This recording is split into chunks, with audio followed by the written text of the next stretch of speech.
très belle chose. Je dirais que ça fait plaisir d'apprendre que ces vestiges seront enfin rétrocédés au peuple béninois.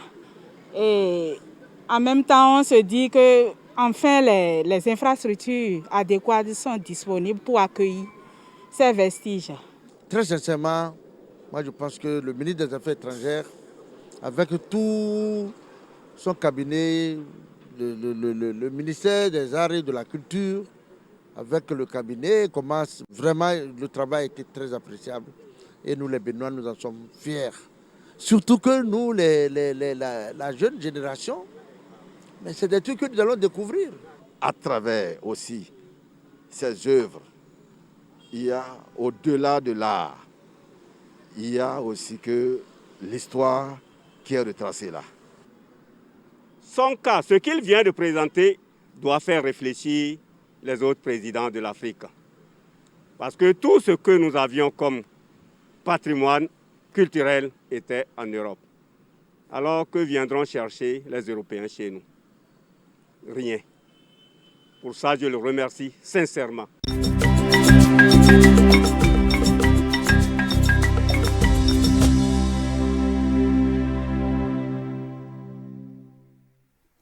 Le ministère de l'Intérieur et de la Sécurité publique a primé une soixantaine de ses agents au titre de 2019. Tout au long de cette année, ces agents se sont démarqués par leur abnégation et ont retenu l'attention des experts dépêchés pour leur évaluation. Patrick Diossou et Brice Thibozo pour le compte-rendu. Le ministre de l'Intérieur et de la Sécurité publique adresse à SBP Kanyinde Patrice ses félicitations pour avoir été agent modèle d'intégrité du ministère au titre de l'année 2019.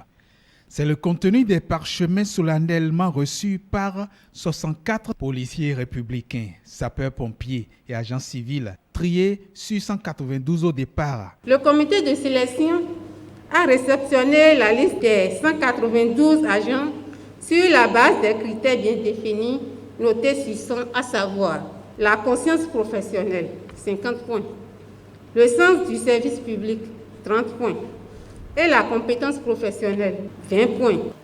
64 agents ont été identifiés au niveau des structures du ministère, de la police républicaine et des pompiers comme dignes d'une reconnaissance particulière.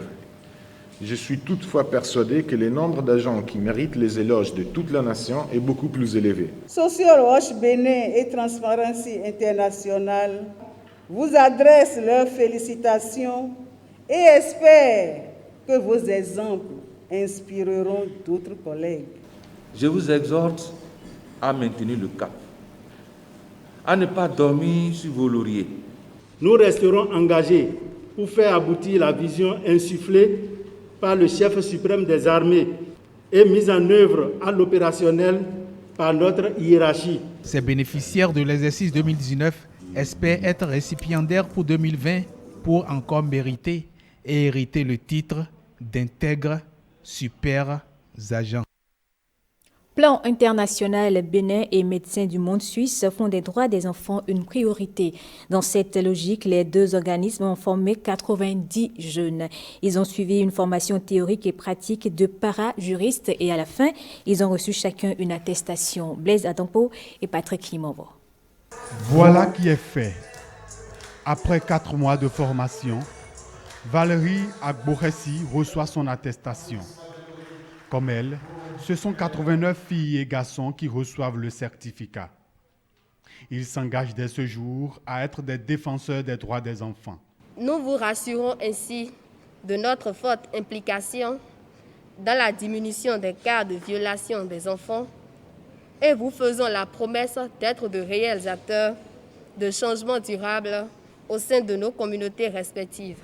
La formation a été rendue possible grâce au programme Ville sûre et inclusive pour les filles, en anglais Safe and Inclusive Cities, un projet mis en œuvre par Plan International Bénin et Médecins du monde suisse. Les séries de formation ont permis aux parajuristes et parajuristes spécialisés d'être capables non seulement d'organiser des causeries de proximité, mais aussi et surtout d'assurer un accompagnement de qualité aux enfants et jeunes victimes de violences Il est de votre responsabilité à présent de contribuer à rendre plus résilientes vos communautés et de contribuer à diminuer les cas de violence et de violation des droits. La ministre des Affaires sociales tient à vous réaffirmer sa détermination à s'engager à vos côtés sur la voie de l'égalité entre les hommes et les femmes pour une société plus juste. Le stage s'est déroulé dans le marché international de Dantokba et dans les quartiers environnants. Désormais, mieux outillés, ces avocats de la cause des enfants entendent pleinement accomplir leur Mobilisation contre les troubles dus à la carence en iode au Bénin. C'est un rendez-vous annuel qui se tient chaque 27 octobre sous l'égide du ministère de l'Agriculture et des autorités sanitaires. La 24e édition, celle de cette année, a eu lieu à Kétou. Occasion pour rappeler aux populations d'opter pour le sel iodé. William Aguiar et Benjamin Dinayon. La carence en iode est reconnue depuis 1990 comme l'une des principales causes d'aliénation mentale. Elle est désignée par l'OMS comme un problème de santé publique dont l'élimination est alors devenue une quête permanente. Les troubles dus à la carence en iode se manifestent de plusieurs manières. Les troubles dus à la carence en iode demeurent un problème prioritaire de par sa fréquence qui touche plus de 130 pays dans le monde avec plus de 740 millions de personnes affectées. De par sa morbidité, par les lésions cérébrales et le crétinisme qu'elle entraîne, sa gravité, par les fausses couches et le goitre qu'elle entraîne. Et pourtant, toutes ces pathologies peuvent être évitées avec l'iodation du sel, la principale stratégie de lutte contre la carence en iode. Il s'agit de favoriser l'accès et la consommation de petites quantités de sel adéquatement iodé pour chaque Béninois. C'est une obligation morale de protéger chaque enfant béninois de la première cause au monde de lésions cérébrales pouvant être évitées. Il est de notre devoir de veiller à ce que les enfants naissent en bonne santé et grandissent en réalisant pleinement leur potentiel. La réalisation de cette tâche sollicite la participation de tout le monde, l'engagement de tous, la mobilisation de tous, des campagnes efficaces d'information et de communication. Des campagnes d'information comme ici, où différentes qualités de sel sont mises en évidence pour en déterminer la bonne. Une démarche pédagogique pour sauver des vies est restée collée au thème de cette 24e édition de la Journée nationale de mobilisation contre les troubles dus à la carence en iode. Double événement à Sainte-Félicité. L'école supérieure a célébré samedi dernier le premier anniversaire de son laboratoire de recherche d'art et de langue. Dans le même temps, elle a également procédé à la remise d'attestation de maîtrise de la langue à des jeunes qui ont été formés par le dit laboratoire. Fifam Salomé Ataledji et Bruno Routekbo. Avant, je n'étais pas en mesure de parler l'anglais avec confiance. Rahamatou n'est plus à ce stade. Aujourd'hui, elle manie la langue de Shakespeare, telle sa langue maternelle. My speaking skills, my listening skills, my reading and writing skills have improved a lot.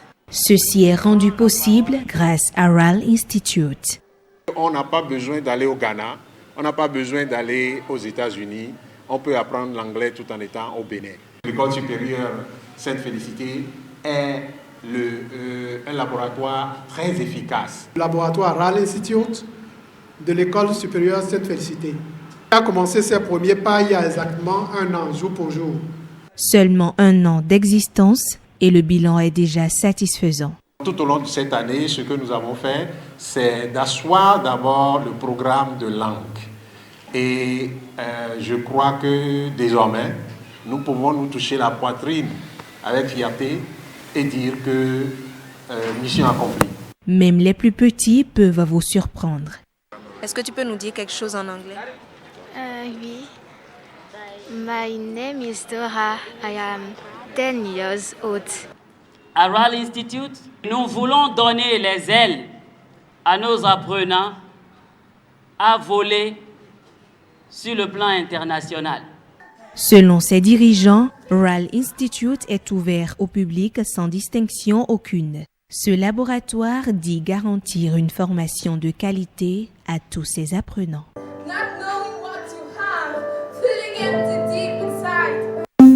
Attention, attention, la Covid-19 continue de sévir. Pour vous protéger et protéger les autres, vaccinez-vous. Vous êtes âgé de 18 ans et plus, vous pouvez recevoir les doses des vaccins contre la Covid-19. Vous avez 12 ans et plus, le vaccin Pfizer peut vous être administré. Alors faites le geste qui sauve. Rendez-vous dans les postes de vaccination implantés dans les formations sanitaires de votre arrondissement et de votre commune ou appelez le 136 pour tout renseignement. Les vaccins contre la Covid-19 sont sûrs, efficaces et gratuits. Pour tout savoir sur l'épidémie de coronavirus au Bénin, rendez-vous sur le site web www.gouv.bj/coronavirus. Ceci est un message du gouvernement de la République du Bénin. C'est la fin de ce journal. Merci de votre aimable attention.